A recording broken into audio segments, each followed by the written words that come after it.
Fala galerinha, beleza pessoal? Bom, nós estamos aqui hoje para resolver a prova do Enem Digital, nossa primeira versão aí de um Enem Digital. Vamos ver como foi essa prova. Nós já temos aí também a nossa correção, né, do Enem, né, presencial, da prova que foi impressa. Enfim, e aí a gente vai poder ter mais matéria, mais questões para fazer e naturalmente quem fez essa prova poder tirar suas dúvidas, né? E também poder comparar as duas, tá? Isso aí vai ser importante. Essas duas provas, galera, tiveram muita biologia envolvida, né? Essa prova que nós vamos fazer aqui agora, ela vai ter 17 questões diretamente associadas aí à biologia, que é bastante, né? Porque geralmente fica 15, né? Física, química, biologia, e a gente teve aí 17, né? Mas vamos lá, pessoal, espero que vocês consigam aproveitar e essa correção é para vocês. Vem comigo. Bom, pessoal, então vamos começar a prova nesse instante, certo? Só relembrando, nós estamos tomando como referência a prova amarela, certo? E agora nós vamos para a questão de número 91, a primeira questão da prova, tá? Que se você estiver acompanhando com outra prova, vai tentando adequar, ver qual questão vai bater, beleza? Então, olha só, a primeira questão, ela diz o seguinte, ela entra em uma perspectiva de ecologia, né? Olha só. Pesquisadores delimitaram unidades evolutivas significativas, UES, de 5 espécies pertencentes a diferentes grupos de vertebrados, distribuídos em 8 áreas distintas, como mostra o quadro. Cada UES representa uma população isolada, histórica e geneticamente diferenciada, e apresenta prioridade para manejo e conservação. Galera, eu acredito, assim, até também pelas algumas dúvidas, né, que eu recebi depois dessa prova, muita gente quando fez essa prova teve uma certa dificuldade em entender o que são essas unidades, né, evolutivas significativas. Bom, galera, isso daí, na verdade, fazendo um resumo para vocês terem uma noção do que isso quer dizer, isso foi criado há um tempo atrás para que os biólogos, os conservacionistas, vamos dizer assim, né, que trabalham com o meio ambiente, se preocupam com a conservação, preservação das espécies, que eles tivessem mais facilidade em tentar gerenciar melhor esse trabalho. Por quê? Vamos supor, às vezes você tem uma área que tem diversas espécies ali. Algumas estão ameaçadas no nível mais crítico, outras não tanto. Então você deve ter, muitas vezes, uma prioridade, até porque nem sempre os recursos vão permitir você trabalhar com todas ao mesmo tempo. Então o que eles fazem? Eles vão mapeando geneticamente, mapeando a história das populações para tentar ver, por exemplo, vamos supor, às vezes vamos supor que eu esteja falando de uma população de onças, certo?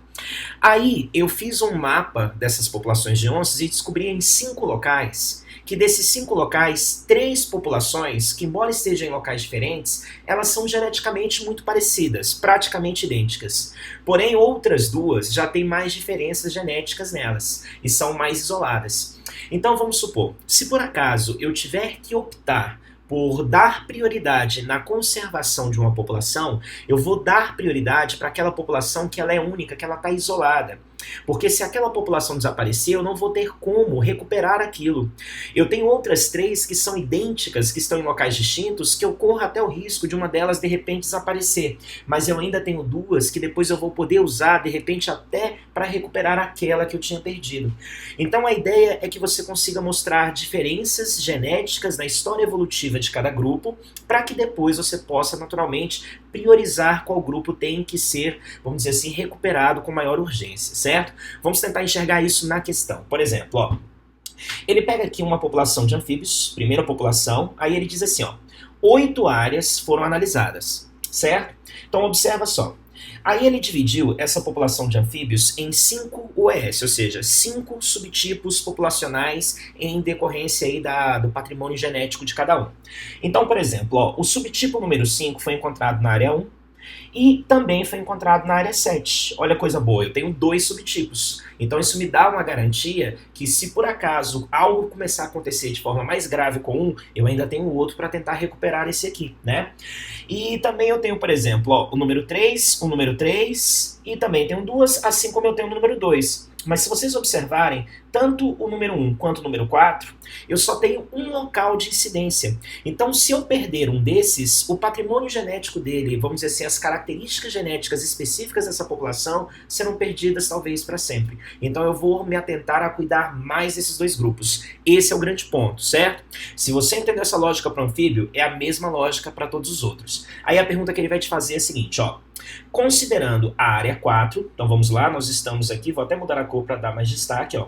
Considerando essa área 4, a espécie que terá prioridade nas estratégias de conservação pertence a que grupo? Então vamos lá, olha só, observa comigo.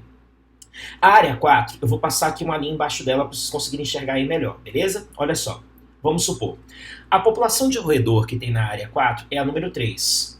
Mas eu tenho essa número 3 acontecendo aqui e tenho ela acontecendo aqui também. Então eu vou tratar como não sendo um caso tão urgente. A população de morcegos eu tenho aqui, ó, 2, que também acontece aqui e também acontece aqui, ou seja, também não tão urgente.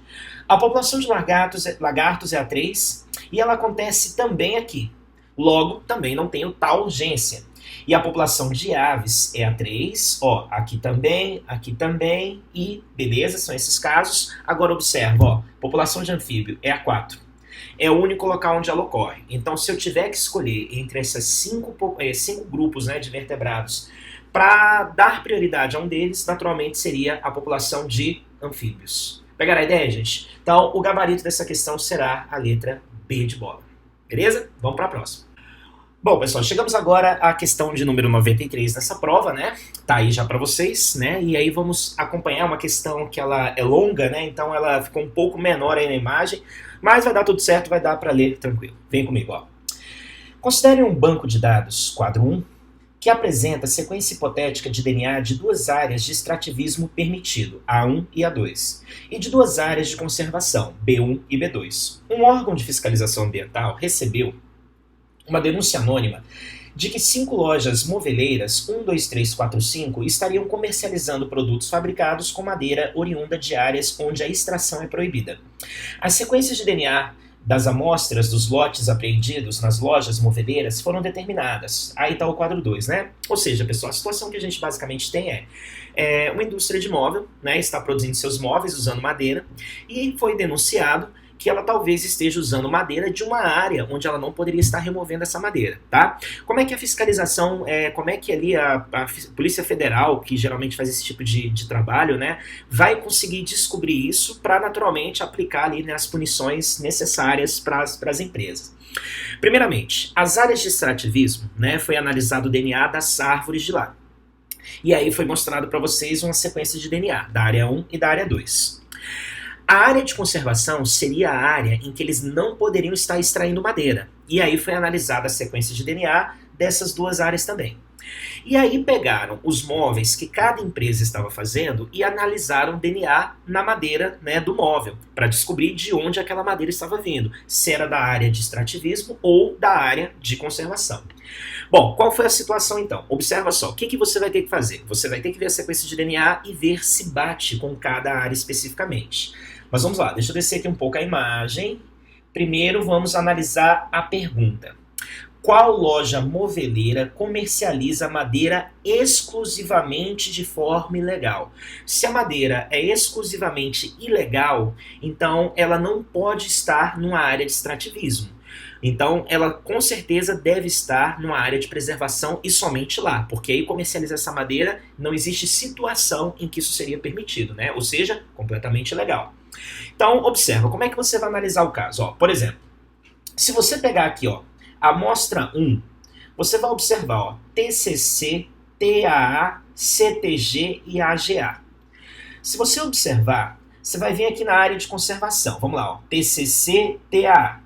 CTG e AGA vai bater com essa sequência exatamente aqui. Ou seja, o móvel que eles produzem foi encontrado um DNA igual na área de conservação B2. Porém, por outro lado, se você pegar essa sequência TCC, TAA, CTG, AGA, você também encontra a mesma sequência aqui. Logo, existe essa madeira também na área de extrativismo. E aí vai ficar difícil, porque você não vai ter como mostrar se aquela madeira está vindo da área de preservação ou da área de extrativismo. Talvez eles estejam agindo legalmente, né? Bom, então, ou seja, a número 1 não viria, então, desse caso exclusivamente, né? Bom, aí se você pegar, por exemplo, a número 2, eu já vou adiantar aqui para vocês depois, porque a lógica segue a mesma, tá? E a número 4, elas não vão estar presentes na área de conservação. Se você analisar a sequência de DNA, não vai bater com nenhuma. Ou seja, elas não podem ser de alguma forma proibidas. Então, a 2 e a 4 a gente já elimina. A 3, olha só, TCC, TAA. TCC, TAA. Aí vem TGT, CAC. Ou seja, vai bater com essa sequência aqui da área de preservação. Se está na área de preservação, preocupante. Vamos ver se tem alguma área de extrativismo, né? que é TCC, TAA, TGT, CAC, ou seja, bate com essa aqui, ó. Beleza? Se bate com essa, então é o mesmo caso da 1. Eles podem estar realmente, até pode acontecer deles estarem tirando da área ilegal, mas pode também estar vindo da área de extrativismo. Mas quando nós analisamos o caso 5, ó, TCC, AAA, TTT, CAC, olha só, TCC, AAA, TTT, CAC. Esse caso mostra que ela está vindo de uma área de conservação, até porque se repete também na área 1, ó, TCC, AAA, TTT, CAC. Ela está presente apenas na área de conservação. Como é que eu vou comprovar isso? Vou ver na área de extrativismo. TCC, TA, TTT não bateu com essa. TCC, TA, TTT também não bateu com essa, nem com essa e nem com essa, com nenhuma. Ou seja, não existe esse DNA na área de extrativismo. E se a empresa moveleira está fazendo algum móvel com ela, com certeza está vindo de uma área de conservação, ou seja, com certeza é ilegal. Isso faz com que a loja moveleira que está comercializando exclusivamente legal seja a número 5, que bate então com o gabarito, a letra E. Bom, galera, seguimos agora para a nossa terceira questão, tá? Na minha prova, questão número 94, e é uma questão sobre vacina, galera. Um tema que a gente tanto bate o martelo, né? Tão recorrente aí na prova do Enem. Espero que esse ano, né, tudo que a gente falou, tudo que vocês leram a respeito de tudo que aconteceu, tenha ajudado a responder essa questão aí. Mas vamos lá, ó. A análise do esquema... analise o esquema de uma metodologia utilizada na produção de vacinas contra a hepatite B, né? Galera, olha só, como é que funciona esse esquema que ele está ilustrando aqui. Deixa eu mostrar para vocês. Primeiramente, ele vai pegar o vírus da hepatite B, né? Vai extrair aqui, ó, o DNA desse vírus. E ele vai tirar especificamente, não o DNA todo, mas um gene codificante de uma proteína, ou seja, a receita dessa proteína HB. Bom, esse gene ele vai ser incorporado aqui a um plasmídio de uma bactéria. Observa só, pegaram uma bactéria, extraíram um plasmídio dela. Galera, lembrando que o plasmídio é um pequeno DNA bacteriano, tá? Que por ser pequeno, fácil de se manusear e depois a gente ter a possibilidade de devolver para a bactéria, torna as técnicas de biotecnologia mais simples e fáceis de serem alcançadas, né? Então, o que aconteceu? Esse plasmídio, ó, foi cortado, como você vê nessa imagem, e aquele gene viral foi inserido. E aqui nesse momento você vê o chamado, ó, plasmídio recombinante. Por que recombinante? Porque ele foi recombinado a um DNA diferente. Você trouxe para ele um DNA diferente e ligou a ele. E agora aquele gene viral faz parte desse DNA bacteriano. Uma vez que você conseguiu fazer isso, agora o que você vai fazer? Você vai introduzir esse plasmídio dentro de uma célula, como aconteceu aqui, ó. Eles colocaram esse plasmídio, tá bem aqui o plasmídio, dentro de uma célula de uma levedura. Bom, e essa levedura, pessoal, é uma célula eucariótica, tá? Uma célula de um fungo. E essa célula, ela vai começar a ler esse DNA e vai começar a produzir o que está escrito nele. Por isso que ele é chamado de vetor de expressão. Ele vai expressar esse gene viral. Bom, essa célula vai se multiplicar. Você vê aqui, ó, as células estão se multiplicando. De uma você passa a ter duas. Como quando uma célula multiplica, ela copia completamente o material genético dela, você vai acabar criando células que vão carregar aquele seu gene de interesse, e essas células todas vão ficar produzindo a sua proteína viral.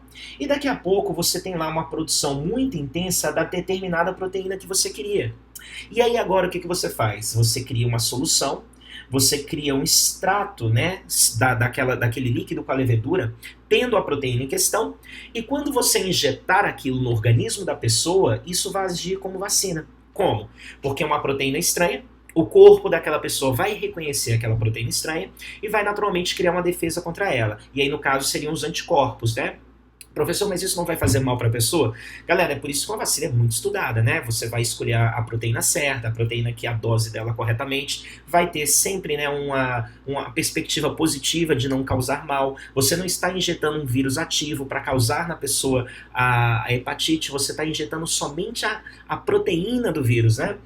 Então, bom, acho que até respondi a pergunta, porque olha só, nessa vacina, a resposta imune será induzida por um ou uma, né? Ou seja, a nossa defesa, a nossa resposta imune está sendo induzida pelo quê?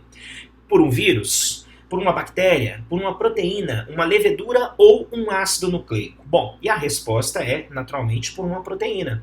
A proteína isolada HB do vírus, que foi sintetizada por uma levedura, né, através das técnicas de DNA recombinante, acabou tornando isso possível. Então, gabarito da questão, letra C. Bom, chegamos à nossa quarta questão, que é a questão 101 aí da prova, que diz: a ampla diversidade genética é uma característica presente nas plantas fanerógamas, que ocorreu em razão da presença de estruturas reprodutivas que lhes garantiram sucesso adaptativo. Os insetos contribuem para a manutenção e o aumento da variabilidade genética, ao transportarem diretamente para o órgão reprodutivo da flor uma importante estrutura desse grupo vegetal. Qual estrutura vegetal carregada pelos insetos está diretamente relacionada ao incremento referido do referido processo nesse grupo vegetal? Bom, pessoal, primeiramente vamos lá. Dentre os 4 grupos botânicos, que nós resumimos ali em Bryophytas, Pteridófitas, Gimnospermas e Angiospermas, as duas últimas, né, Gimnospermas e Angiospermas, são as fanerógamas. As plantas fanerógamas são aquelas que têm seu órgão sexual evidenciado na forma de flores, né, que ficam expostos.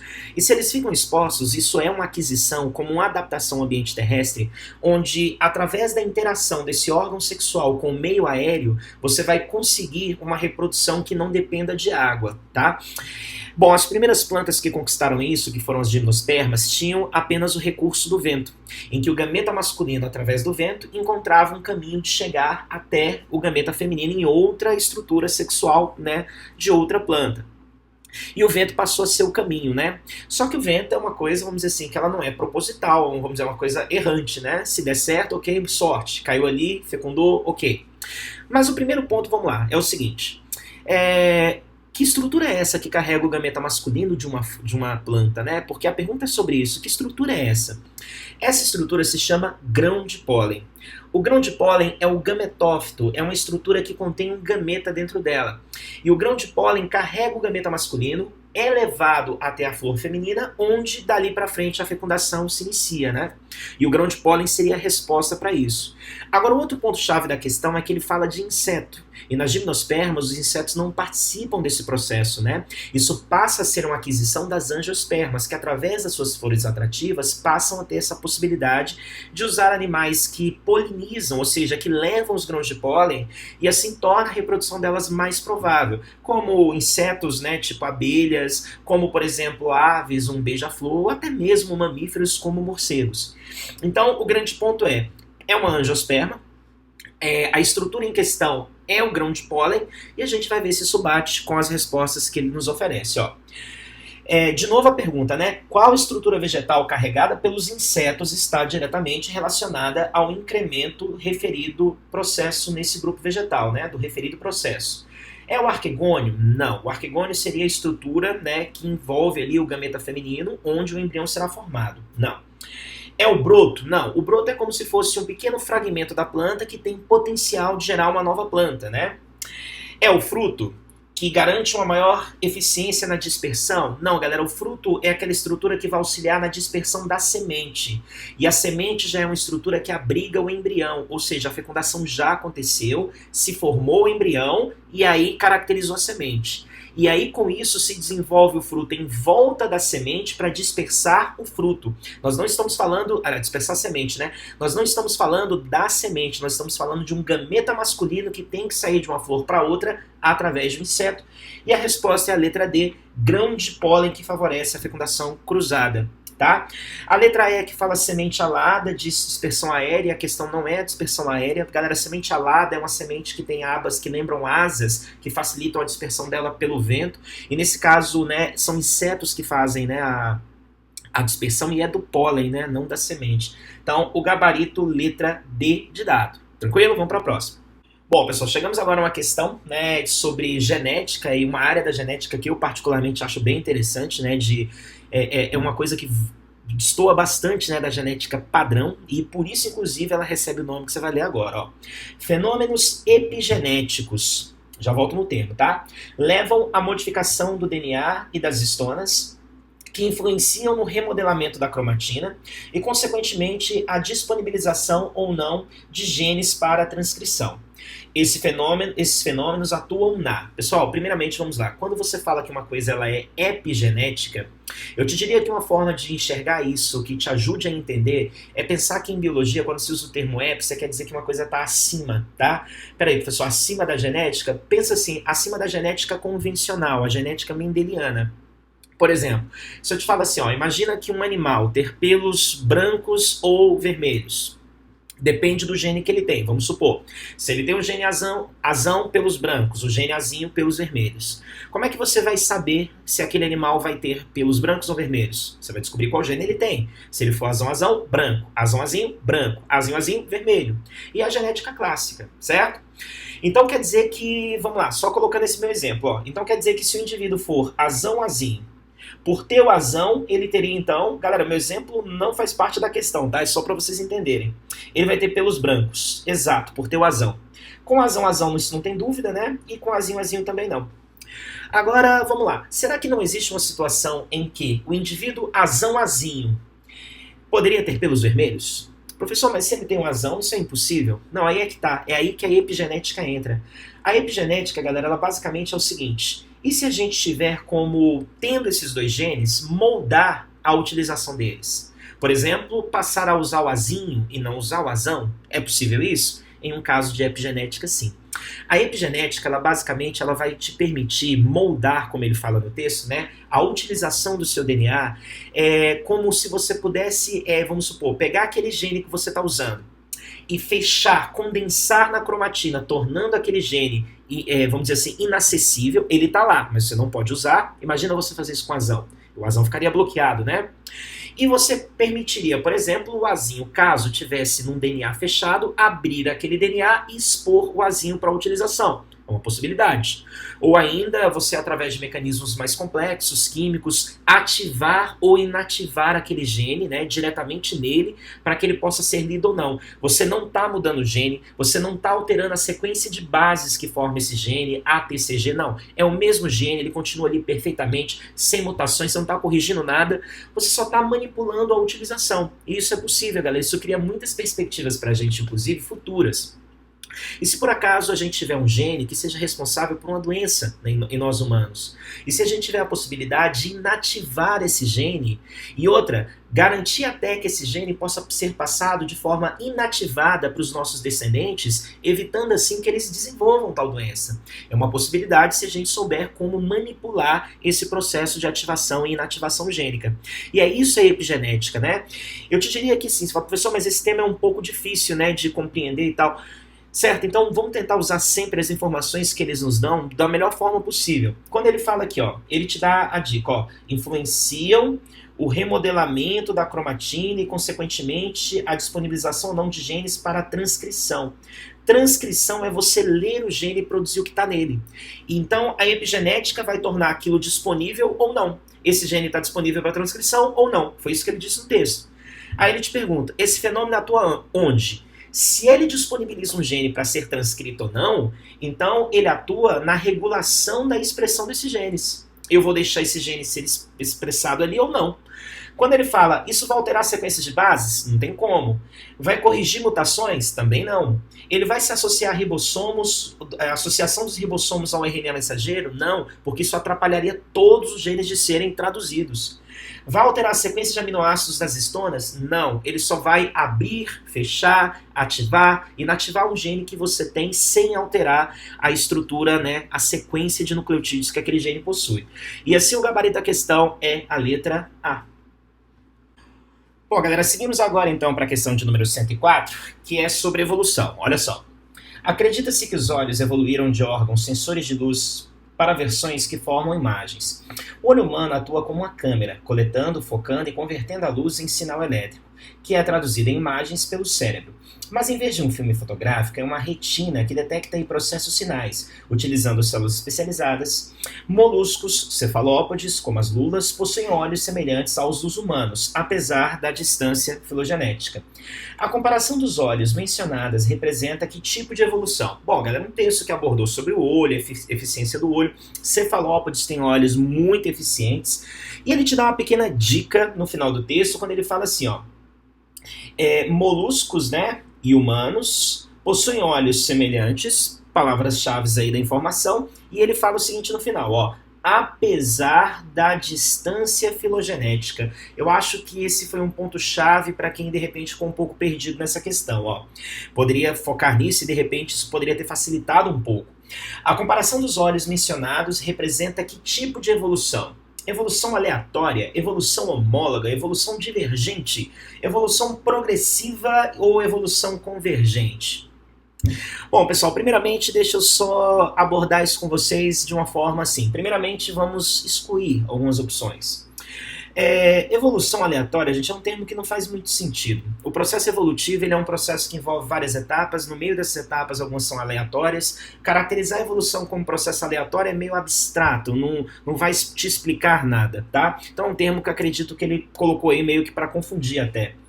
Evolução progressiva é uma ideia muito lamarckista. É uma evolução que você pensa que ela vai acontecendo com um propósito, né, para terminar de uma forma esperada.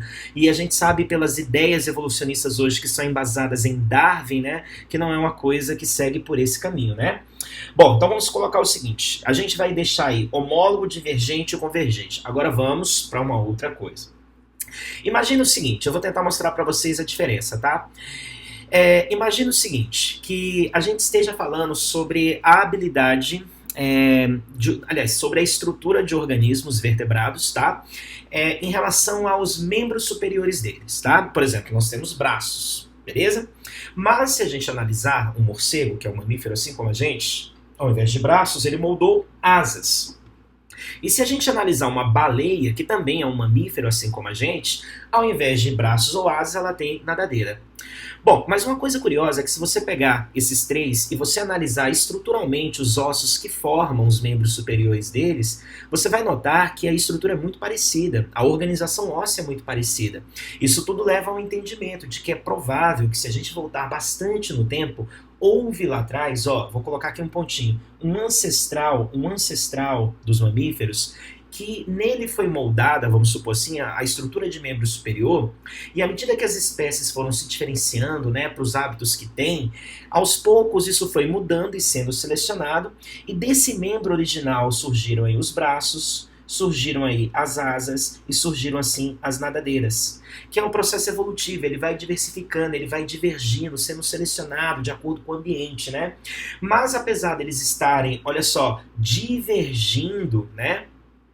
Eles partem de uma origem comum. Quando órgãos que hoje assumem já funções, formas diferentes, mas você enxerga neles uma origem comum, você fala que eles são órgãos homólogos. A ideia de homologia e a ideia de divergente, ela na verdade bate com o mesmo contexto, tá? Então não pode ser a resposta, até porque senão ficaria uma resposta dupla, né? E também a situação não é essa. A situação, na verdade, ela tem mais a ver com o que eu vou te explicar agora. Vamos pegar um caso parecido. Por exemplo, imagina a gente pegar o nosso morceguinho que voa, certo? E tá lá com a sua asa. Vamos colocar aqui, ó, a asa do morcego, AM. E vamos comparar esse morcego que voa, por exemplo, com um inseto voar. E aí você pegou ali um mosquito que voa, então a asa do mosquito, aí eu escolhi dois animais que começam com M, então eu vou colocar mosquito, morcego, pronto. O grande ponto é, a habilidade de voar, ela está tão distante nesses dois grupos, né, que a gente sabe que ela surgiu de forma independente nos dois. O ambiente que eles vivem favoreceu isso de forma independente. Eu não posso, por exemplo, falar que o morcego voa porque ele herdou isso de um ancestral comum com o inseto, né? Então, ou seja, eles vieram de uma origem diferente, porém, eles estão convergindo para uma estrutura que tem a mesma função. Ou seja, é possível que, embora vindo de origens diferentes, você encontre estruturas parecidas nos organismos em função do ambiente que eles vivem e a forma como o processo evolutivo acontece? Sim. Quando isso acontece, isso é o oposto do caso de cima, porque eles não têm uma origem comum que está diversificando. Na verdade, eles estão vindo de uma origem diferente e estão convergindo para uma mesma função, né? E aí, naturalmente, isso se chama convergente. Esse é o nosso gabarito, porque é exatamente a ideia que ele propõe.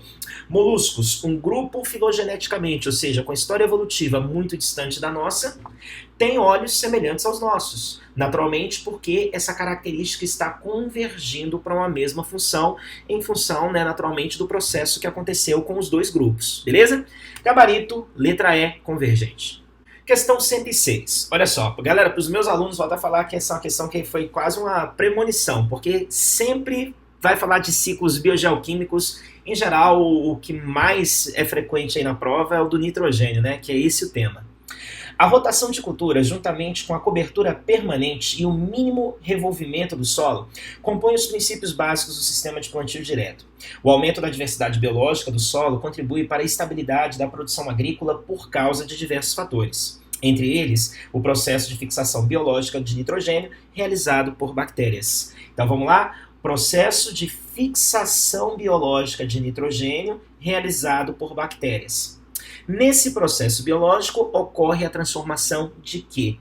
Bom, gente, o ciclo do nitrogênio ele envolve várias etapas. O ciclo do nitrogênio ele envolve, por exemplo, o gás N2, vamos colocando aqui na ordem, né? O gás N2 sendo convertido a amônia, NH3, que ali no meio aquoso do solo, né?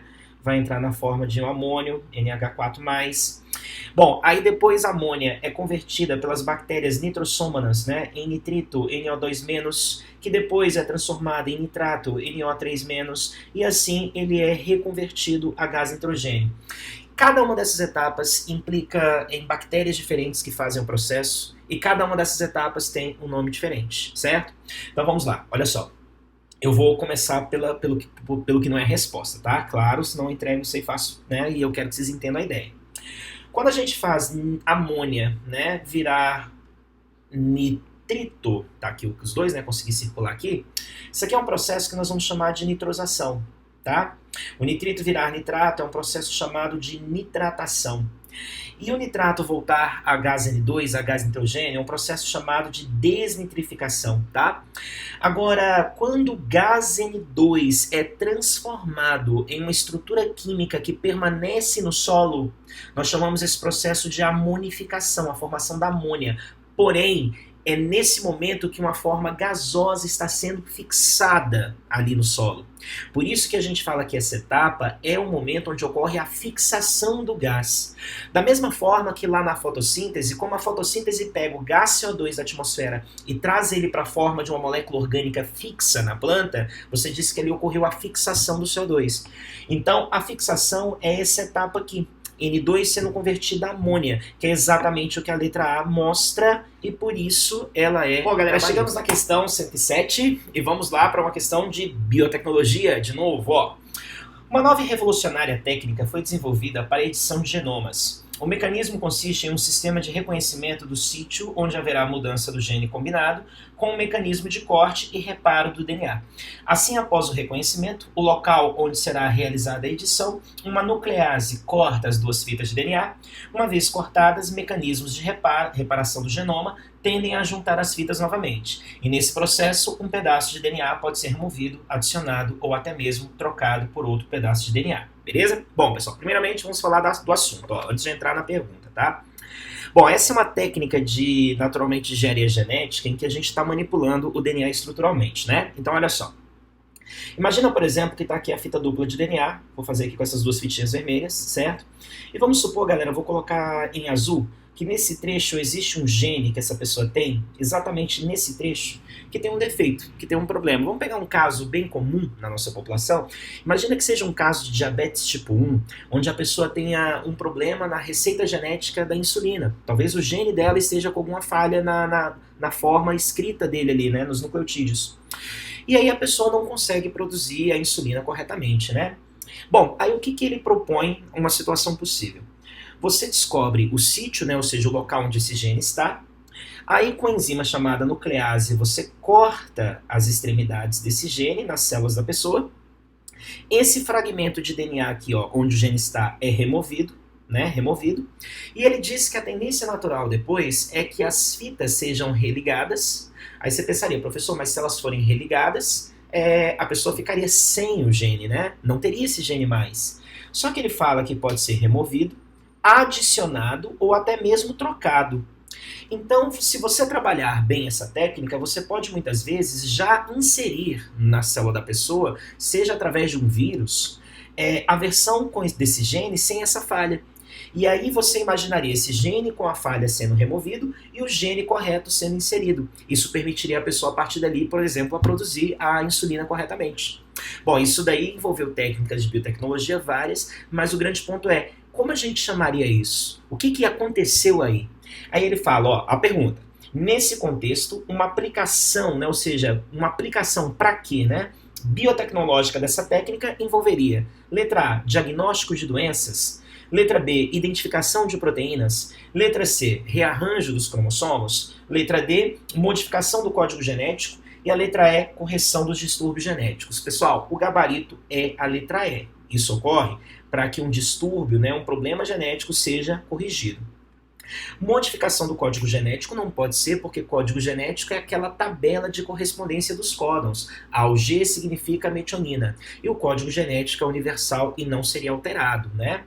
O rearranjo dos cromossomos, não, nós não estamos mexendo com cromossomos, nós estamos apenas substituindo um gene. Identificação de proteína, não, nós não queremos identificar uma proteína da pessoa. Possivelmente você já sabe que ela produz uma proteína com uma falha. Você está querendo corrigir a produção dessa proteína, né? Diagnóstico de doença também não faz sentido nesse caso, porque nesse caso nós já estamos resolvendo o problema e não descobrindo, diagnosticando o problema, né? Então, o gabarito letra E. Chegamos à questão 108, que diz: em 2012, a empresa brasileira de pesquisa agropecuária Embrapa divulgou sua intenção de trabalhar na clonagem de espécies ameaçadas de extinção no Brasil, como é o caso do lobo-guará, da onça-pintada e do veado catingueiro. Para tal, células desses animais seriam coletadas e mantidas em bancos de germoplasma para posterior uso. Dessas células seriam retirados os núcleos e inseridos em óvulos anucleados. Após o desenvolvimento inicial in vitro, os embriões seriam transferidos para úteros de fêmeas da mesma espécie. Com a técnica de clonagem, espera-se contribuir para a conservação da fauna do cerrado e, se der certo, essa aplicação pode expandir-se para biomas brasileiros.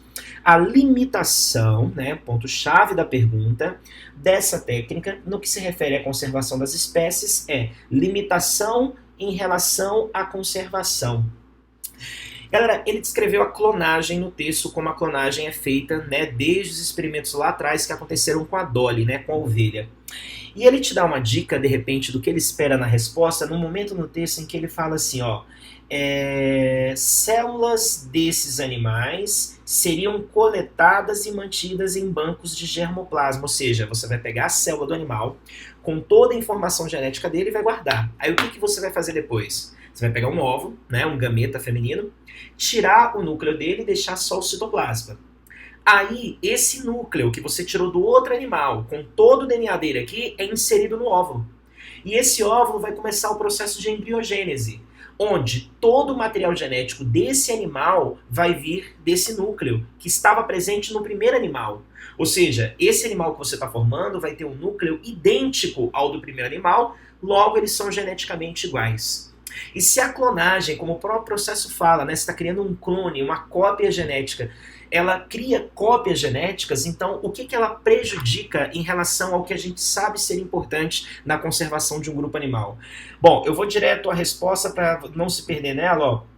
Mas basicamente isso vai levar a uma diminuição da variabilidade genética no grupo, né? E essa seria a resposta, mas vamos analisar as outras opções, ó. A letra A fala que gera clones haploides inférteis. Não, eles serão diploides, assim como os genitores das células, né? E férteis normais. Aumenta a possibilidade mutante, mas por que aumentaria, né? Como isso alteraria a composição química do DNA ou a estrutura do DNA para você falar que isso geraria mutantes? A letra D fala que acarreta uma perda completa da variabilidade fenotípica. Uma perda completa da variabilidade fenotípica não faz sentido, galera, porque o fenótipo é a aparência. E a aparência não depende só da genética, depende também do ambiente. Então, mesmo às vezes, os dois animais tendo a mesma genética, eles podem muitas vezes manifestar características fenotípicas distintas. E a letra E fala que amplia o número de indivíduos sem capacidade de realizar diferenciação celular. Galera, só do organismo se desenvolver, ele já diferencia suas células, não tem relação nenhuma ao processo com a diferenciação celular. E por esse motivo, pessoal, gabarito da questão 108, letra C. Chegamos à nossa questão de número 109 do Enem Digital, e aí bora lá, vamos ler juntos e responder, né? Ó. O cultivo de células animais transformou-se em uma tecnologia moderna com inúmeras aplicações, dentre elas testes de fármacos visando o desenvolvimento de medicamentos. Apesar de os primeiros estudos datarem de 1907, o cultivo de células animais alcançou sucesso na década de 1950, quando Harry Eagle conseguiu definir os nutrientes necessários para o crescimento celular. Ou seja, galera, basicamente ele está abordando sobre cultivar células em laboratório para naturalmente essas células serem utilizadas em pesquisas, podendo, por exemplo, trabalhar com vírus, bactérias, efeitos, ver o comportamento da célula diante de alguma substância. Isso naturalmente é um grande passo para ciências, principalmente da área da saúde, né? Aí ele vai retratar, né, como é que eles conseguiram, dessa forma, usar nutrientes que tornassem isso possível, né? Então vamos lá, ó, componentes básicos para a manutenção celular em meio de cultura: água, uma fonte de carbono, elementos inorgânicos, aminoácidos, vitaminas, antibióticos, indicadores de pH e soro, beleza? Bom, pessoal, então, naturalmente, às vezes os termos são gerais, isso pode gerar dúvidas sobre eles. Vou te dar um exemplo aqui, ó, elementos inorgânicos, né? Bom, pessoal, quando se fala em elementos inorgânicos, a gente imagina automaticamente que se trata dos sais, né? Dos minerais, sódio, potássio, cloretos e aí vai. Bom, mas vamos lá, até porque a pergunta vai ter um pouco a ver com essa ideia. Qual componente garante o suprimento energético dessas células? Água, vitaminas, fonte de carbono, indicadores de pH e elementos inorgânicos. Bom, pessoal, basicamente a pergunta é: qual tipo de molécula pode fornecer energia para o funcionamento celular? Bom, pessoal, a água não é, né? Então nós não temos essa opção. Por exemplo, das opções que ele dá, né? Então a gente já pode excluir aqui a água. Pessoal, podemos excluir vitaminas, embora eu acredite que muita gente tenha ficado com essa dúvida. Pessoal, vitaminas são moléculas orgânicas e elas são muito importantes para a gente, mas para outro propósito. Vitaminas são moléculas que ajudam no seu funcionamento. Vitaminas, por exemplo, podem se ligar a enzimas suas, ativando suas enzimas para regular o funcionamento enzimático. Então, as enzimas estão muito mais associadas ao nosso funcionamento, à nossa célula, né, à dinâmica celular, do que, de fato, fonte de energia. Se a vitamina, né, desculpa, né, falei enzima agora há pouco, se a vitamina fosse uma fonte de energia, nós teríamos que quebrar a vitamina para extrair energia dos elétrons, das ligações, e não é o caso, não é para isso que elas servem, tá? Pessoal, indicadores de pH apenas servem para a gente regular a acidez do meio para que ela fique sempre compatível com o ambiente que a célula precisa, né? E galera, elementos inorgânicos, como os sais, não podem ser para a gente fonte de energia. Bom, pessoal, o gabarito é a letra C, fonte de carbono, até porque ao falar fonte de carbono, nós estamos pensando principalmente em moléculas orgânicas. Moléculas orgânicas que naturalmente são constituídas por carbono, como exemplo aí os carboidratos, que são a nossa fonte mais imediata de energia. Os lipídios, que são moléculas que têm um nível energético muito elevado e servem para a gente de forma muito importante como armazenamento. E até mesmo aminoácidos que formam as proteínas e que nós podemos, por mais que eles sejam principalmente estruturais, podemos até degradá-los para assim tirar energia. Então esse é o gabarito da questão. Questão 112. Metais são contaminantes encontrados em efluentes oriundos de diversas atividades antrópicas. Dentre esses, o mercúrio é aquele que apresenta maior toxicidade e o único metal que reconhecidamente causou óbitos em humanos em razão de contaminação pela via ambiental, particularmente pela ingestão de organismos aquáticos contaminados. Considere que, em um ecossistema aquático cujas águas foram contaminadas por mercúrio, esse metal será incorporado pelos organismos integrantes e toda a cadeia alimentar nos diferentes níveis tróficos. Na situação apresentada, as concentrações relativas de mercúrio encontradas nos organismos serão, vou ler uma só para você entender a lógica da questão, ó, mais altas nos produtores do que nos decompositores. Vamos parar por aí rapidinho. Ele quer comparar a concentração do mercúrio ao longo da cadeia alimentar em relação aos níveis tróficos. Professor, mas o que isso quer dizer? Galera, isso aqui é um processo chamado de magnificação trófica, também aí chamado de bioacumulação, né? Que é conhecido pela seguinte situação. Quando você faz um organismo absorver uma coisa que ele não é capaz de metabolizar ou eliminar, a tendência é aquela coisa acumular nele, certo? Vamos pensar de uma forma simples? Imagina que uma alga absorveu 10 mercúrios, tá? Galera, meu valor 10 é totalmente fictício e hipotético, tá? 10. E ela não conseguiu metabolizar ou eliminar aquilo. Aí vamos supor, vem um peixe pequeno e come uma alga. Trouxe 10 para ele. Outra alga, mais 10. Outra alga, mais 10. Vamos supor então que ele agora tem 30. E ele agora vai acumular boa parte desses 30. Aí vem um peixe pequeno e come esse... Aliás, vem um peixe grande e come esse peixe pequeno. Comeu 30. Comeu 2, 60. Comeu mais um, 90. Comeu mais um, 120. Aí daqui a pouco vem uma ave e come esse peixe grande, 120, comeu mais um, 240. Percebe que a tendência desse metal se acumular nos tecidos dos organismos ao longo da cadeia alimentar vai fazendo com que ele vai ficando cada vez mais presente, e quanto mais acima na cadeia alimentar, mais concentrado ele se torna? A letra A fala que esse metal ele é mais alto nos produtores do que nos decompositores. Mas espera aí, o produtor é a base, o decompositor é o último. Então, ou seja, a base é onde você vai ter menos, né? E lá no último, provavelmente, onde você vai ter mais. A letra B fala que é iguais em todos. Não, ela vai aumentando, né? A letra C fala que mais baixas nos consumidores secundários e terciários do que nos produtores. Então, peraí, está mais baixa no secundário e terciário que está lá na frente, mais alta no produtor que é a base? Não faz sentido, é o inverso. Mais baixa no produtor e mais alta nos consumidores. A letra D fala mais altas nos consumidores primários que nos consumidores de maior ordem. Não, sempre mais alta nos de maior ordem, nos que estão à frente. E a letra E fala mais baixas nos níveis tróficos de menor ordem, ou seja, os primeiros, do que nos níveis tróficos mais altos, ou seja, os que estão à frente. E a tendência é sempre aumentar, como a letra E sugere, e por isso a letra E é o gabarito da questão. Bom, galera, então vamos seguir agora para a nossa questão de número 113, que é: a perfuração de poços para a extração de petróleo causa soterramento do leito submarino, contaminação química e aumento da turbidez da água. Além disso, o vazamento desses hidrocarbonetos gera efeitos adversos, em especial no metabolismo de organismos aquáticos, influenciando as cadeias alimentares de ecossistemas marinhos, e essas consequências negativas advêm das propriedades do petróleo. Uma mistura oleosa de substâncias orgânicas de coloração escura e menos densa que a água. A consequência do vazamento dessa mistura na produtividade primária do ecossistema é ou seja, galera, pergunta direcionada ao primeiro nível trófico, né, quem faz a produtividade. Quando você pensa em produtividade de um ecossistema, você tem que avaliar a capacidade de produção naquele ecossistema. E no contexto biológico, quem produz é quem está na base da cadeia alimentar.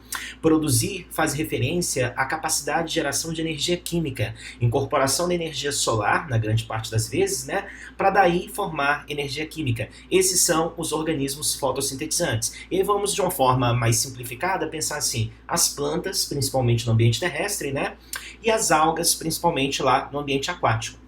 Então é desse organismo que ele está falando, é dessa camada que ele está fazendo referência. Agora vamos pegar alguns pontos-chave para tentar direcionar a resposta melhor. Por exemplo, quando ele fala que ela é uma mistura oleosa e de coloração escura e menos densa que a água. Então você vai imaginar que, por ser uma estrutura oleosa, ela não vai se misturar bem com a água, pela questão de afinidade de polaridade, né? Menos densa, ela tem uma tendência a ficar na superfície, e mais escura, naturalmente, você vai imaginar uma capa escura, né, que seria a imagem que a gente tem de petróleo derramado na água. Beleza.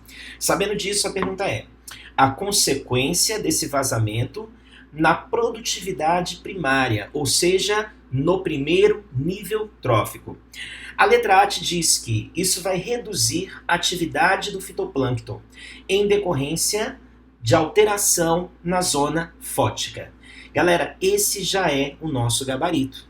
Realmente você vai ter uma redução de atividade do fitoplâncton, que são organismos que vivem na superfície do oceano e que realizam fotossíntese, e a redução na atividade se dá exatamente pela criação de uma capa escura que impede a entrada do sol, impedindo assim que essa luz chegue até esses organismos, né? E naturalmente isso está ocorrendo, né, de acordo com alterações que estão acontecendo na zona fótica, ou seja, a zona do mar que sofre, né, a influência, né, que tem a incidência de luz. A letra B fala em intoxicação dos animais filtradores em decorrência da absorção do óleo. Não que isso não possa ser verdade, mas isso não responde à pergunta que nos direcionou à produtividade primária. O tempo todo a resposta tinha que estar relacionada ao organismo produtor. A letra C fala bioacumulação de óleo no zooplâncton por causa da sua agregação. Bom, gente, na verdade é um item meio confuso, né? Não é bem o óleo que vai bioacumular, talvez algumas estruturas, algumas coisas tóxicas presentes nele, né? E não é pela agregação, e geralmente pela transição através da cadeia alimentar, né? A letra D diz mortandade dos peixes causada pela obstrução das brânquias. Pode ser verdade, vai acontecer também, né? A gente sabe que animais sofrem também, né, com óleo por vários outros motivos. Mas a pergunta não é essa, a pergunta é como isso afeta a produtividade primária. E a letra D, dizimação das populações de bentônicos pelo seu soterramento. Bom, gente, não faz muito sentido porque, assim como o plâncton representa os organismos que vivem na superfície, bênton são os organismos que vivem no fundo, tá? E se o óleo é menos denso, ele vai ficar lá em cima, não tem uma relação com algum soterramento que vai acontecer ali embaixo, beleza? Então, gabarito, letra A. Bom, chegamos agora à questão de número 115. Em uma das etapas do processo de produção de iogurte, esquematizado na figura, ocorre a mudança da consistência característica do leite de líquido para gel. Então ele deixa de ser aquele leite, né, bastante líquido, né, com a consistência semelhante à água, e assume um aspecto mais, vamos dizer assim, cremoso, típico dos iogurtes, né, mais gelatinoso, como ele cita. Bom, aí ele cita aqui a seguinte ideia, ó, o leite, né, sofre a adição de açúcar, e vem a primeira etapa, que é a pasteurização. Pessoal, a pasteurização é um procedimento que naturalmente o nome veio do Pasteur, até pela ideia ter surgido ali com ele lá atrás, né? Em que a elevação da temperatura e o resfriamento geram um choque térmico que leva micro-organismos à morte, como por exemplo as bactérias, certo? E assim a gente consegue eliminar possíveis contaminantes que poderiam ser um problema pra gente, né? Bom, depois adição de leite em pó, resfriamento. Aí agora, galera, você já tem ali, ó, leite em pó, já tem o açúcar, né, adicionado ao leite. Agora vem o fermento lático, e assim se inicia o processo de fermentação. Adição de polpa de frutas com pH neutro para dar o sabor, e depois, naturalmente, né, colocar ele dentro dos recipientes dos potinhos, né? Em qual etapa ocorre essa mudança de consistência? Bom, galera, a mudança de consistência se deve principalmente aos produtos gerados a partir da fermentação lática. Então, o fermento lático, que são utilizados aqui principalmente bactérias fermentadoras, promovem a fermentação lática de carboidratos presentes no leite em pó, carboidratos presentes no açúcar, e assim faz com que mude a consistência, mude o aspecto, né, graças à ação da fermentação. Até porque, pessoal, olha só, a adição de polpa basicamente vai dar sabor. Então, ou seja, nas outras etapas, se você analisar bem, você não tem transformações químicas, né, para que você, através disso, pudesse justificar uma mudança de consistência.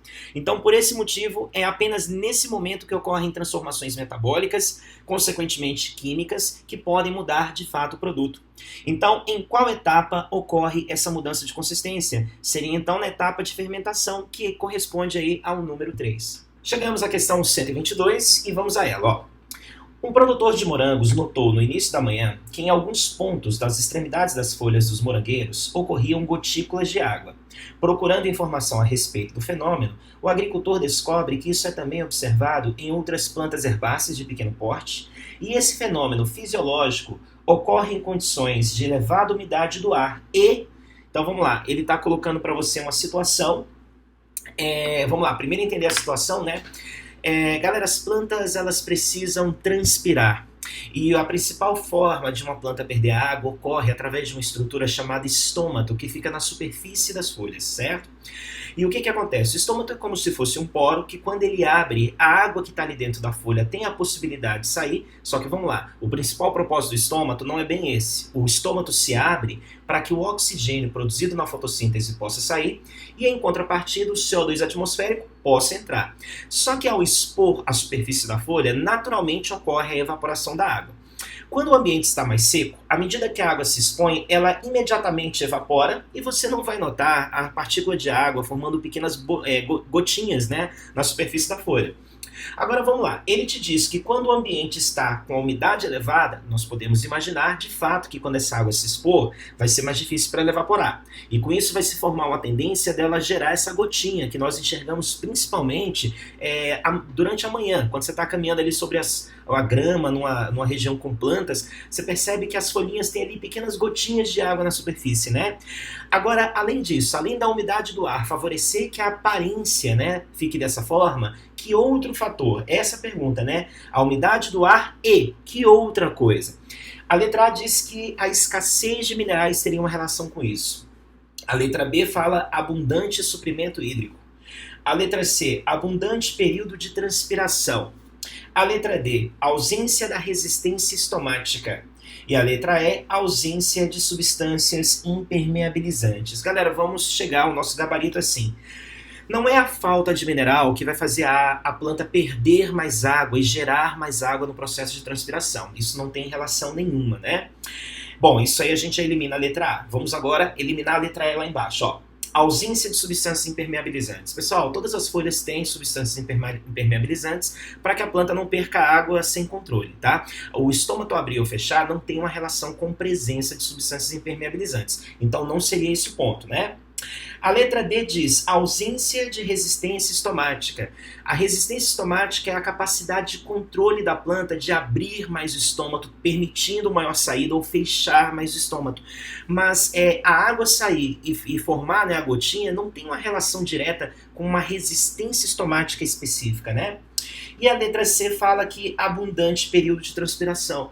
Bom, não é um período longo de transpiração. Eu te diria o seguinte, o que faz uma planta fazer com que a água possa sair com facilidade dela, né, e assim formar a gotinha na superfície, a abundância de água vai ocasionar isso. Quanto mais água a planta sugar, mais água ela vai ter para transpirar, naturalmente, e se o ambiente estiver úmido, quando essa água sair, a gotinha vai se formar. Então seria, na verdade, o conjunto desses dois fatores. E isso vai de acordo exatamente com o que está sendo falado na letra B. Abundante suprimento hídrico, porque com bastante água, a planta pode permitir uma transpiração mais eficaz, manter seus estômatos mais abertos. E quando a água tentar sair, naturalmente, a gotinha. Beleza? Galera, gabarito, letra B de bola. Chegamos à questão de número 129. Os frutos da pupunha têm cerca de 1 grama em populações silvestres no Acre, mas chegam a 70 gramas em plantas domesticadas por populações indígenas. No princípio, porém, a domesticação não era intencional. Os grupos humanos apenas identificavam vegetais mais saborosos ou úteis e sua propagação se dava pelo descarte de sementes por perto dos sítios habitados. A mudança de fenótipo, tamanho dos frutos nas populações domesticadas de pupunha deu-se porque houve. Bom, gente, a situação que ele está descrevendo é uma situação que ela se torna até comum quando tem a participação de nós humanos, né? A pupunha silvestre gera frutos de 1 grama e aquela pupunha que foi domesticada pelos índios, frutos de até 70 gramas. Agora vamos lá, por quê? Bom, naturalmente ele te dá a dica, né? As pessoas em geral gostam dos frutos maiores. Então vamos supor, tava ali todas as plantas com diversos tamanhos de frutos. E aí, naturalmente, os índios pegavam os frutos maiores e ao comer o fruto maior, jogavam sua semente ali no chão. Aquela semente germinava e, naturalmente, aquela semente tem a genética, né, da planta original, com os frutos grandes, e vai gerar uma planta de frutos grandes. Logo, os índios auxiliaram na dispersão desses frutos, né, próximo a eles, o que era uma coisa que era conveniente para eles, né?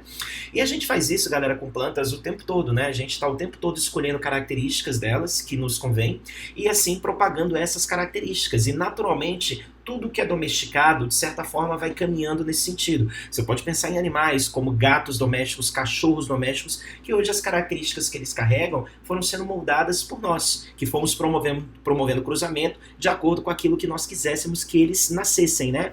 Então, esse é o ponto. E aí ele fala, né? A pergunta é: a mudança de fenótipo, tamanho dos frutos, nas populações domesticadas de pupunha deu-se porque houve. Letra A, introdução de novos genes. B, redução da pressão de mudança. C, diminuição da uniformidade genética. D, aumento da frequência de alelos de interesse. E a letra E, expressão de genes de resistência a patógenos. Bom, gente, o que tem a ver com a situação? Eu vou direcionar o gabarito, te mostrar o porquê, e a gente naturalmente vai imaginar que vários outros itens citados não respondem, né, de nenhuma forma o que foi colocado. O gabarito da questão é a letra D de dado. Porque a partir do momento que você pega aquela semente com aquela característica, naturalmente nela estão os genes, os alelos que levam a isso. E se eu propagar essa semente, eu vou gerar cada vez mais plantas com essa característica genética, ou seja, com essa combinação de alelos. Então, o aumento da frequência desses alelos vai fazendo com que as populações tenham cada vez mais essa característica presente, né? E isso responde à pergunta. Nenhum gene foi introduzido na planta, não houve redução de pressão de mutação, não tem uma relação com mutação, modificação genética, não tem uma diminuição da uniformidade genética, pelo contrário, a tendência é, se você vai escolher uma característica específica, você vai deixando aquela característica genética mais uniforme na população, né? Diminuindo a diversidade. E a letra E fala a expressão de genes de resistência a patógenos. Não tem nenhuma relação com patógeno. A planta não está ficando mais suscetível nem menos a patógenos. O ponto não é esse, tá? O gabarito da questão, letra D de dado. Bom, chegamos à nossa questão de número 130. E vamos lá. Alterações no genoma podem ser ocasionadas por falhas no mecanismo de cópia e manutenção do DNA, que ocorrem aleatoriamente. Assim, a cada ciclo de replicação do DNA, existe uma taxa de erro mais ou menos constante de troca de nucleotídeos, independentemente da espécie.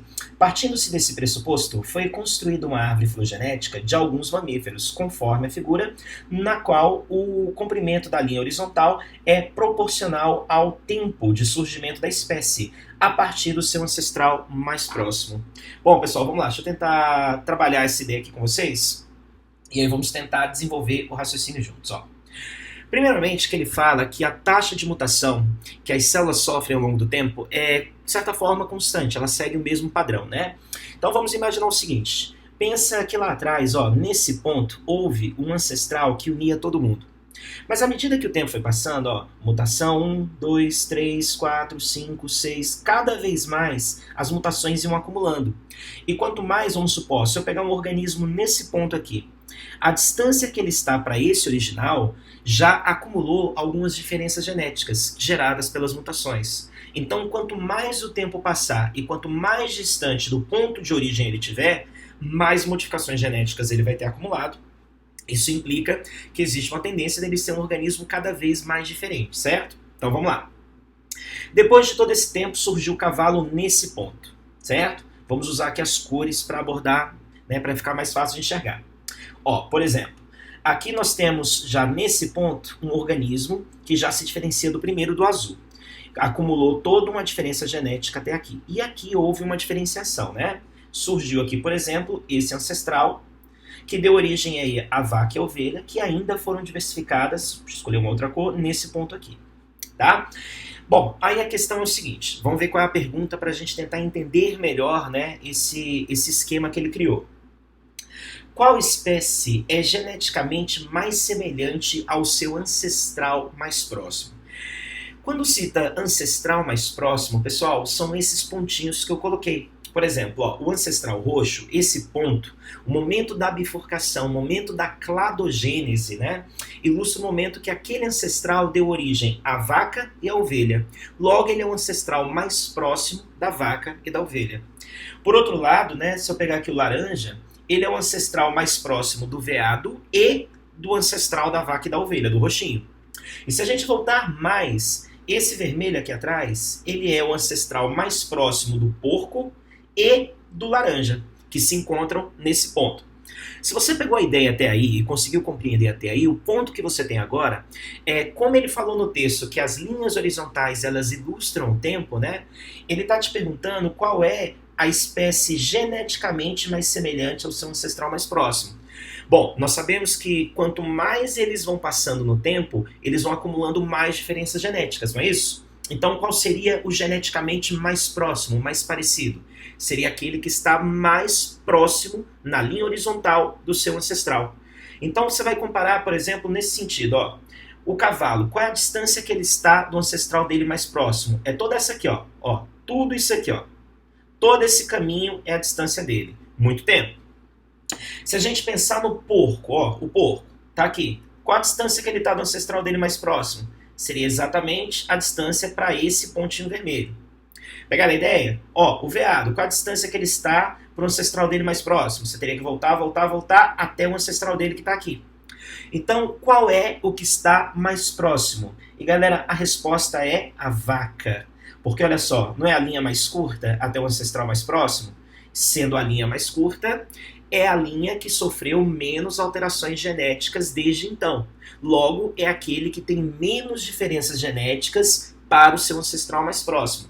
E por isso, o gabarito da questão vai ser a letra E, vaca. Pegaram a ideia, gente? Vamos para a próxima. Chegamos à questão de número 131. Bora lá. Nas últimas décadas, vários países, inclusive o Brasil, têm testemunhado uma grande proliferação de bactérias patogênicas, envolvidas em uma variedade de doenças e que apresentam resistência a múltiplos antibióticos. Atualmente tem se destacado as superbactérias, que acumularam vários genes determinantes da resistência, a ponto de se tornarem resistentes a praticamente todos, né, os antimicrobianos. Essa resistência tem ocorrido por quê? Bom, gente, o grande ponto da questão é, eu te diria que até um ponto bem clássico na biologia, né? Um tema que é bastante falado. Nós sempre abordamos em questões, ou quando se fala de bactérias ou saúde, né? Que a gente vive hoje um problema que é a cada vez mais bactérias resistentes estão surgindo. Quando uma bactéria atinge o patamar de superbactéria, significa dizer que ela se tornou resistente a todos os antibióticos conhecidos e que naquele momento ela se encontra numa situação em que nós não temos um tratamento para ela. E aí ela naturalmente pode causar um grande dano para as pessoas, né? Bom, e a pergunta é, como que isso tem acontecido? O grande ponto, galera, é o seguinte, a bactéria ser resistente ou não, não é necessariamente uma vantagem para ela.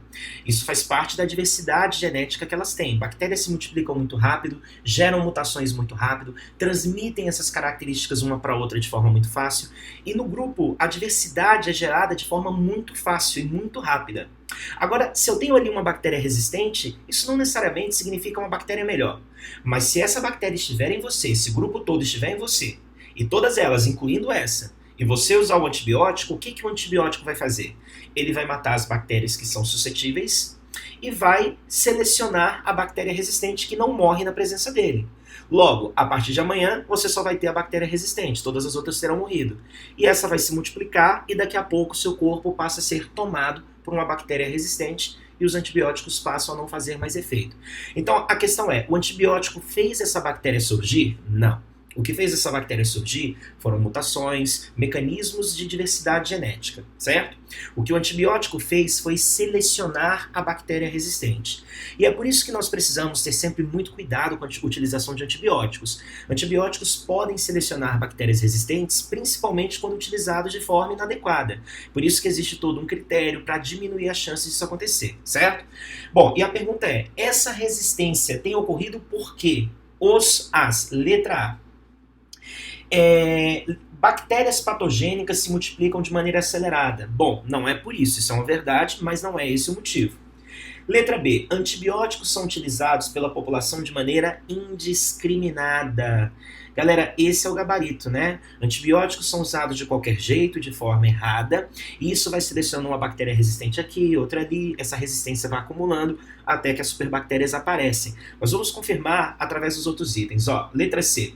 Bactérias possuem plasmídios que contêm genes relacionados à virulência. Isso pode ser uma verdade. Realmente, no plasmídio bacteriano, pode ter genes que a torna virulenta, ou seja, que a torna com maior capacidade de causar mal, doença patogênica, né? Agora, isso não tem a ver com o fato delas estarem desenvolvendo resistência a antibióticos. Isso aí é um outro fator. Letra D. Bactérias podem ser transmitidas para o indivíduo utilizando várias estratégias, ok? Sim, mas isso não vai tornar essa bactéria uma superbactéria ou não. E a letra E. Serviços de saúde precários constituem importantes focos de bactérias patogênicas. É um fato. Se você tem um hospital que não toma os devidos cuidados, ele se torna um local de possível contaminação de bactérias patogênicas, inclusive superbactérias, mas não é exatamente o serviço de saúde precário que causou isso, e sim o uso indiscriminado de antibióticos, que inclusive pode estar ocorrendo lá, né? Bom, e aí com isso, o nosso gabarito é a letra B de bola.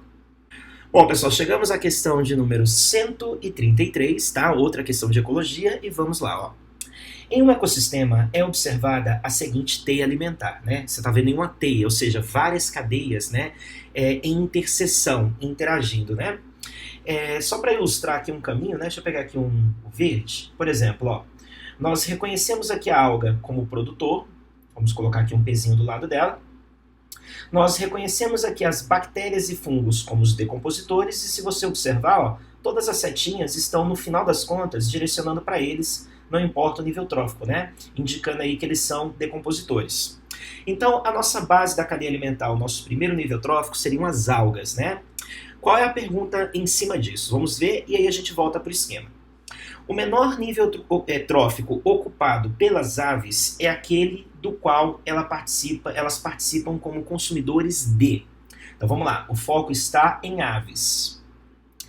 Qual é, essa ave, galera, ela está participando de várias cadeias alimentares. Deixa eu te dar aqui um exemplo, Eu posso pegar, vou pegar aqui o rosa, eu posso imaginar a alga como produtor, o copépode como consumidor de primeira ordem, o peixe como consumidor de segunda ordem e a ave como consumidora de terceira ordem, tá? Então ele já te deu essa dica, consumidores de qual ordem? Esse é o ponto. Em qual cadeia você vai encontrar a ave mais baixa na cadeia, ou seja, no nível de consumidor mais baixo. Já vou te induzir, você acabou de ver, nesse caso, se ela entrou no caminho rosa como consumidora de terceira ordem, se você encontrar um caminho em que ela está abaixo disso, esse caminho possivelmente é uma resposta mais provável, né? Qual seria o menor? Vamos escolher aqui uma outra cor? Laranja. Pessoal, vamos imaginar que essas algas sirvam de alimento para os moluscos, certo? Isso tornaria o molusco um consumidor de primeira ordem. E o molusco serve de alimento para a ave. Isso torna a ave um consumidor de segunda ordem. E esse é o caminho em que a ave se encontra no nível trófico mais baixo. Seria o caminho em que ela é segunda ordem, que bate exatamente com o nosso gabarito da letra B. E por isso é o gabarito da questão. Bom, chegamos aí à última questão da prova, para a gente encerrar a nossa participação biológica nessa prova, né? Nosso primeiro Enem digital. E vamos lá. Um pesquisador colocou a mesma quantidade de solução aquosa da enzima digestiva pepsina em 5 tubos de ensaio. Em seguida, adicionou massas iguais aos alimentos descritos no quadro. Os alimentos foram deixados em contato com a solução digestiva durante o mesmo intervalo de tempo, né? Então, galera, basicamente é um teste de digestão, né? Esse experimento costuma ser até comum quando se fala de sistema digestório. Eu te diria que essa questão ela tinha 2 pontos importantes. Primeiro era o seguinte, a enzima digestiva que ele usa é a pepsina. Ele queria que você soubesse de onde essa enzima vem e o que ela faz. Galera, a enzima pepsina é uma enzima que atua no nosso estômago, trabalha num pH baixo, né, um pH 2, um pH ácido, e a enzima pepsina ela é uma enzima especializada na digestão de proteínas. Bom, se você tinha esse conhecimento, a questão a partir daí se tornava bem mais fácil. Porque agora ele vai colocar a enzima pepsina em 5 tubos de ensaio, que foram ilustrados aqui, né? Em um deles tem leite em pó, no outro manteiga, no outro aveia em flocos, no outro alface e no outro fubá de milho cozido. Aí ele vai te dando o percentual de nutrientes que cada coisa tem, né? Água, proteínas, lipídios, carboidratos. E a pergunta é, a maior quantidade de produtos metabolizados ao final do teste foi obtida no tubo? Bom, sabendo que a pepsina só digere proteínas, o produto final da digestão de proteínas vai ser gerado pela pepsina. Naturalmente, em qual tubo eu vou encontrar mais desse produto? E a resposta tem que ser no tubo em que eu tenho uma maior quantidade de proteínas. Eu vou para a resposta inversa, quer ver? Imagina que eu coloque a pepsina no tubo 4, o tubo que tem a folha de alface. Ali eu tenho 0,9 gramas de proteína, é muito pouco. A pepsina vai agir sobre 0,9 gramas de proteína, que é pouco e vai gerar pouco produto, poucos aminoácidos, poucos peptídeos. Porém, o leite em pó tem 26,5 gramas de proteína. É o que mais tem proteína. Naturalmente, é onde eu tenho mais substrato para ser digerido e assim formarei mais produto, que é a pergunta que foi feita. E dessa forma, o gabarito da questão é a letra A, que indica exatamente o leite em pó. Galera, beleza, pessoal? Gente, espero que tenha ajudado a vocês a realizar a prova e tirar as dúvidas que vocês eventualmente tenham ficado.